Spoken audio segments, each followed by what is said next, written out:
नमस्कार दोस्तों, आज हम पटवारी सीधी भर्ती परीक्षा से संबंधित 30 महत्वपूर्ण प्रश्नों को हल करेंगे। तो पहला प्रश्न हमारा है, किसकी स्मृति में परवसर का मेला आयोजित किया जाता है? तो क्या उत्तर होगा दोस्तों? तो यह तेजाजी महाराज की स्मृति में आयोजित किया जाता है। दूसरा प्रश्न हमारा है, निम्नलिखित राजस्थानी बोलियों में से किस पर गुजराती का मजबूत प्रभाव है? तो क्या उत्तर होगा दोस्तों, बताइए। तो वागड़ी जो भाषा है, इस पर गुजराती का प्रभाव ज़्यादा है। अब करते हैं अगला प्रश्न। तीसरा प्रश्न हमारा है, निम्नलिखित में से कौन सी चित्रशैली पंचतंत्र चित्रांकन के लिए जानी जाती है? तो कौन सी है दोस्तों? मारवाड़ शैली। अगला प्रश्न हमारा है, राठौड़ राजवंश की कुलदेवी का नाम बताइए। तो कौन सी है दोस्तों? राठौड़ राजवंश की कुलदेवी नागणेची माता। अगला प्रश्न हमारा है, राजस्थान में 1857 में प्रथम विद्रोह कहाँ हुआ? तो दोस्तों कहाँ पर हुआ था ये? नसीराबाद में। कब हुआ था? 28 मई 1857 को। 15वीं नेटिव जो छावनी है उसने ये विद्रोह कर दिया था। अगला प्रश्न हमारा है, सिद्धराज ठड्डा कौन थे दोस्तों? यह गांधीवादी और सर्वोदयी नेता थे। इनका संबंध है वो जयपुर जिले से है। इससे संबंधित काफ़ी बार प्रश्न है वो कर्मचारी चयन बोर्ड द्वारा पूछा जाता है। अगला प्रश्न हमारा है, किशोर सागर झील या तालाब कहाँ स्थित है? कहाँ पर है ये दोस्तों? तो ये कोटा जिले में स्थित है।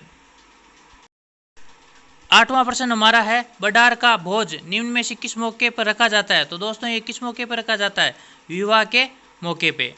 नौवां प्रश्न हमारा है, उस स्थान का नाम बताइए जहां कालीबाई शहीद हुई। तो बताइए दोस्तों, कालीबाई कहाँ शहीद हुई थी? डूंगरपुर, रास्तापाल। डी ऑप्शन अपना सही होगा।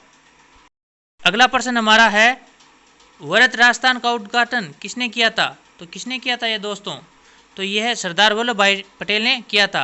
आपको पता है तो दोस्तों, ये वरत राजस्थान जो है राजस्थान एकीकरण का 5वां चरण था और इसका जो उद्घाटन है वो 15 मई 1949 को सरदार वल्लभ भाई पटेल ने किया था। और ये वरत राजस्थान मत्स्य संघ को वरत राजस्थान में मिलाने के बाद बना था। अब करते हैं अगला प्रश्न। 11वां प्रश्न हमारा है, रूपाजी करपाजी शहीदों का संबंध किस किसान आंदोलन से है? तो बताइए दोस्तों, ये किस आंदोलन में शहीद हो गए थे? तो ये बेंगू किसान आंदोलन में शहीद हो गए थे। कब हुए थे दोस्तों? 13 मई 1923 को ये दोनों शहीद हुए थे। अगला प्रश्न हमारा है, निम्नलिखित में से कौन सा सोमेश्वर के इतिहास का स्रोत है? तो बताइए दोस्तों, इसमें से सोमेश्वर के इतिहास का कौन सा स्रोत है? तो वह है पृथ्वीराज विजय। पृथ्वीराज विजय किसने लिखी थी? ये जयानक ने लिखी थी। अब करते हैं अगला प्रश्न। अगला प्रश्न हमारा है, विमल शाह द्वारा बनवाया गया प्रसिद्ध जैन मंदिर कहाँ स्थित है? तो कहाँ पे है दोस्तों? ये देलवाड़ा माउंट आबू में है। अगला प्रश्न हमारा है, राव मालदेव की छतरी निम्नलिखित में से राजस्थान के किस शहर में स्थित है? तो राव मालदेव का संबंध है वो कौन से जिले से है? जोधपुर से। तो उनकी छतरी भी कहाँ पे होगी? जोधपुर में। ये राव मालदेव वही है जो गिरी सुमेल जो युद्ध हुआ था 1544 में शेरशाह सूरी के साथ। जब शेरशाह सूरी इनकी वीरता को देख के ये कहना पड़ा था कि एक मुट्ठी पर बाजरे के लिए मैं हिंदुस्तान की बादशाहत खो देता। अब करते हैं अगला प्रश्न। अगला प्रश्न हमारा है, निम्नलिखित में से किस स्थल से इंडो ग्रीक शासकों के 28 सिक्के प्राप्त हुए हैं? तो ये दोस्तों कहाँ से प्राप्त हुए हैं? बेराट जयपुर से। अगला प्रश्न है हमारा दोस्तों, राजस्थान के किस जिले में रानी जी की बावड़ी स्थित है? तो ये दोस्तों कौन से जिले में है रानी जी की बावड़ी? बूंदी जिले में। बी ऑप्शन अपना सही होगा। अगला प्रश्न हमारा है, राष्ट्रीय बीज मसाला अनुसंधान केंद्र स्थित है। तो ये दोस्तों कहाँ पे स्थित है? तबीची अजमेर में स्थित है। अगर दोस्तों आपको पूछे राष्ट्रीय सरसों अनुसंधान केंद्र कहाँ पे है, तो वो सेवर भरतपुर में है। 18वां प्रश्न हमारा है, निम्नलिखित में से कौन सी पर्वत चोटी उत्तरी अरावली में स्थित नहीं है? तो कौन सी है दोस्तों? सज्जनगढ़। ये आपको पता है दक्षिणी अरावली की चोटी है।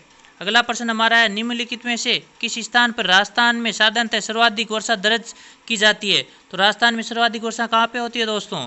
तो ये होती है माउंट आबू सिरोही में। 20वां प्रश्न हमारा है, राजस्थान में उष्ण कटिबंधीय शुष्क पतझड़ वाले वन कहाँ पाए जाते हैं? तो ये दोस्तों कहाँ पे पाए जाते हैं? कौन से जिले में पाए जाते हैं? अलवर जिले में पाए जाते हैं। अगला प्रश्न हमारा है, निम्नलिखित में से कौन सी नीति पारिस्थितिकी संरक्षण के साथ साथ पर्यटन को बढ़ावा देती है? तो कौन सी नीति है दोस्तों? इको टूरिज्म नीति। बी ऑप्शन अपना सही होगा। अगला प्रश्न हमारा है, निम्न में से कौन सी नदी राजस्थान में सांबर झील में गिरती है? तो सांबर झील में गिरने वाली नदी कौन सी है दोस्तों? इसमें मेघा, इसे मेंथा नदी भी कहते हैं। अगला प्रश्न हमारा है, निम्नलिखित में से राजस्थान के किन जिलों की सीमा गुजरात से मिलती है? तो बताइए दोस्तों, बहुत महत्वपूर्ण प्रश्न है आने वाले एग्जाम के लिए आपके।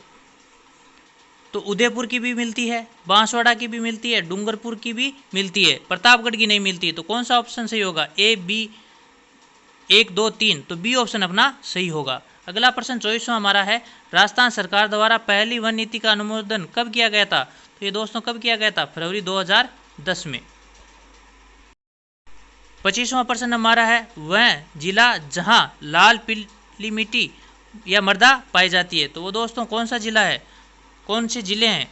वो जिले हैं अजमेर और सिरोही, जहाँ पे लाल और पीली मृदा पाई जाती है।